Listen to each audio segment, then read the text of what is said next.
অসুবিধা হোক আমি দেখলাম।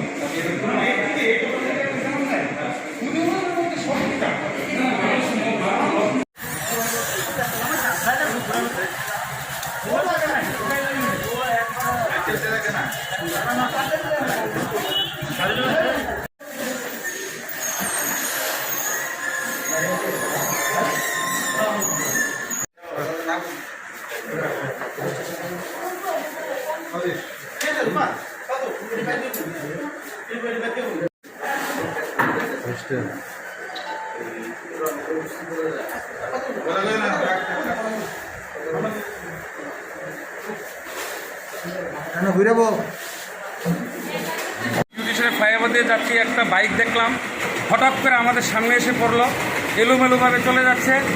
সঙ্গে দেখলাম উনি থেমে গেছে, আমাদেরও সঙ্গে মারুতির সঙ্গে ধাক্কা খাওয়ার উপক্রম ছিল। পরে গিয়ে দেখি ওনার গলা কেটে রক্তাক্ত হয়ে গেছে। তখন গিয়ে দেখলাম এটা এই যে গুড়ির সুতার দিয়ে ওনার গলা কেটে গেছে।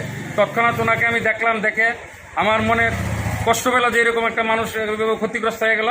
সঙ্গে সঙ্গে ওনাকে নিয়ে ওনার বাইক আমি ইয়েকে দিয়েছি, আমাদের ট্রাফিক ভাইয়ের হাতে দিয়েছি, চাবি দিয়ে এটা সাংবাদিক অফিসে পৌঁছে দেওয়ার জন্য। সঙ্গে সঙ্গে ওনাকে নিয়ে IGM হসপিটালে আমি চলে এসেছি। আমার গাড়ির ড্রাইভার রামদেবনাথ, উনি গামছা দিয়ে ওনাকে প্রাথমিক ব্যান্ডেজ করে দিয়েছে। বাকিটা আমরা IGM হসপিটালে নিয়ে এসেছি। আমি চাই এরকম ঘটনা যেন না হয়। এটা আমার ভাই, মামা, কাকা, অন্যদের সঙ্গে হতে পারে। ত্রিপুরা অন্য জনসাধারণ প্রশাসন যেন এই জিনিসটার প্রতি লক্ষ্য রাখে, যাতে এরকম ঘটনা না হয়। সবার কাছে আমার অনুরোধ। নমস্কার। Secretary society for alternative